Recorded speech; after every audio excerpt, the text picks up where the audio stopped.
of us. And by the way, the Cowboys are playing man-to-man on defense. They are locking people down at this point. They played well against Tampa, gave up points expected to be against the former Super Bowl champions, but went toe-to-toe in Dak Prescott's first game after a year, 300 days missed of playing football. You damn right the NFC should be worried about the Dallas Cowboys. Please. I mean, don't kill me with the, no, they shouldn't be. Not yet. No. Let me tell you something right now. First of all, let's be very, very clear.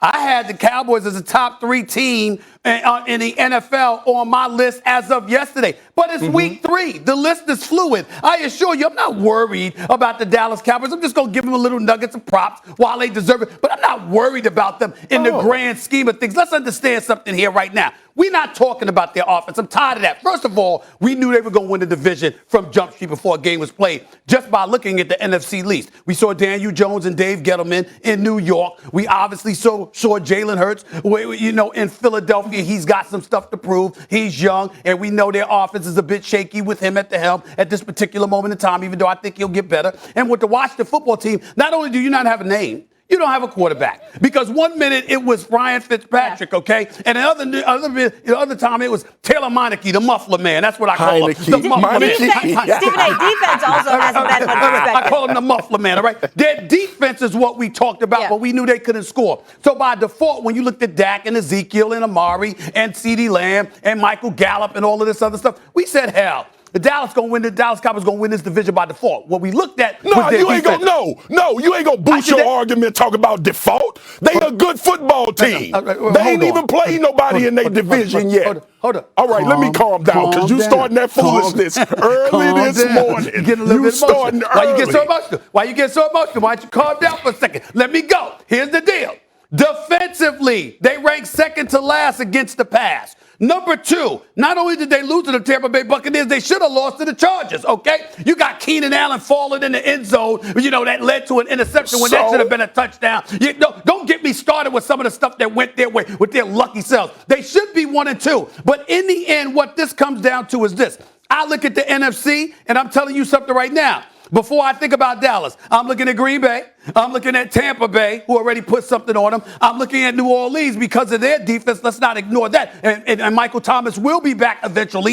We hope anyway. Carolina is nothing to sneeze at, which I think Dallas will find out about this weekend. And the entire NFC West is no joke. I don't care about Seattle's struggles right now. We don't expect that to continue with Russell Wilson, DK Metcalf, and Tyler Lockett and those boys. We expect them to resurrect themselves and make amends. The entire NFC West is no joke. So when I look at that, I'm like, hell with the Cowboys in terms of a threat. And our last point is this, Marcus Spears. Are you ready for this? Are you sitting down and bracing yourself for what I'm about to say, Marcus? Because it's very important.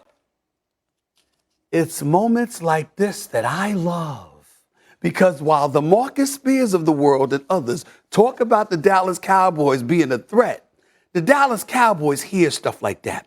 And the more it's elevated, the more their expectations build. And the more expectations build, palms get sweaty, backsides get tight. And if there's any team that has proven in the modern era that they will fold under such pressure, it is the Dallas Cowboys. So all of y'all out there, y'all keep on talking. Y'all keep on singing their praises. Watch. All you doing is setting them up for a very, very dramatic fall. And I'm going to see it, and I'm going to love it. Can I talk now? You go ahead. America, y'all better stop letting this man fool y'all.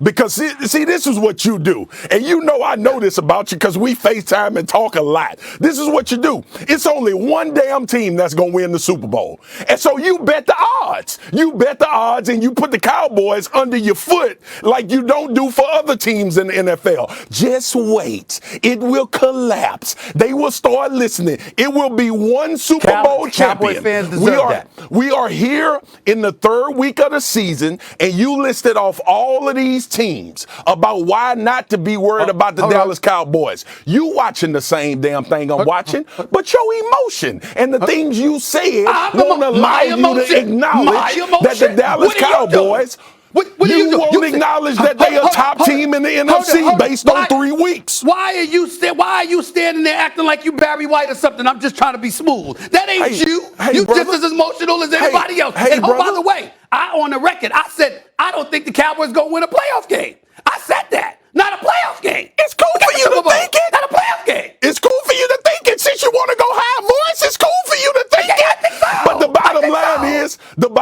line is what we have sample size wise. By the way, the Chargers just beat the Chiefs. In case you didn't see that game, It's all right. But I see all the the bottom games. You know line that, is 'cause you called 3 me while weeks I'm into watching the them. season. 3 weeks into the season, the Dallas Cowboys are as good as any team in the NFL right now. Can we agree on that? Or you going to stay emotional and say it's default? Any team on both sides of the ball. Any team on both sides of the ball? No. I did not say better than any team. I said as good as any team we've watched. Okay. Are they as good as any team we watched through 3 weeks of the season? They all right. How about this team? Already, we ain't 10 minutes into the show. Already, I got a towel. Yeah, he needs one too. What's wrong with both y'all? Because it's hot here. I think you're getting nervous. That's what y'all getting Please, nervous. Hold on. Hey, don't be embarrassed. Your loyalty. Hold on. I'm putting Molly on blast right now. Your loyalty. You're going to have to start showing your loyalty. This is first take. Don't nobody make me nervous up in this seat. Huh? Not nobody. Molly, not him, not Keyshawn, not Michael Irvin, not Tebow, Orlovsky. No, is he sweating? Let me see his forehead. Zoom in on that forehead. Beads of sweat. Them Cowboys got him nervous. Don't be falling out your chair. Don't be falling out your chair, Mr. Cool. Not so cool right now. You know? Oh my goodness. I did almost fall. They didn't let me know. I did almost fall right there. I did. Stephen A., I'd catch you. Really? I don't think Molly would catch me. Molly would be like this. Oh. Damn. That is a lie. That is a lie. Stop lying to America. I'm just saying. Let's get to a subject you like. That bad man, Aaron Rodgers, with another cathartic session on the Pat McAfee show. Rodgers airing it out on the field and on the mic.